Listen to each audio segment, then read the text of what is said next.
Welcome back to another Jötunn's Greed devlog. My name is Sid, and I am one of the two developers that make up Fried Squid Games.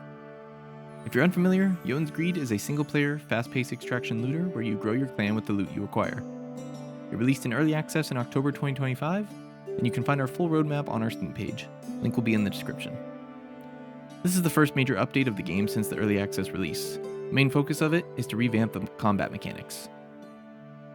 We've added new status indicators to enemies, showing when they are searching for the player, attacking the player, and when they are stunned.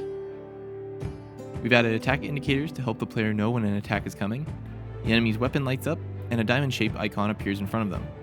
The diamond turns red for attacks that cannot be parried, and yellow for attacks that can. The diamond shrinks until the point where the attack begins, allowing the player to make better time decisions for things like parrying and dodging. The enemy's behavior has changed quite a bit. Firstly, enemies no longer pause for long periods of time in between attacks. There is a brief cooldown, but now they are constantly seeking to attack the player as they should. All enemy attacks now interrupt the player, making the player have to think a little bit more and time their strikes. This feels quite different from the combat before, but the combat feels more rewarding now, and overall it feels more like an extraction game. We got a lot of feedback around the Sather, or the ranged enemy, and how annoying they are, and we agree. So we added some new mechanics to help balance them.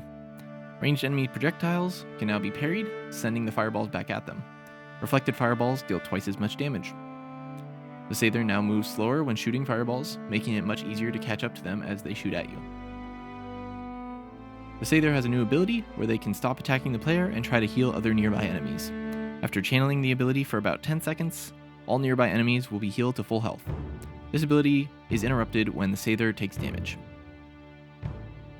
We added a short cooldown of the player's heavy attack, so the player can no longer spam heavy attacks and effectively stun lock enemies. The player now has a bit more movement control while in the air.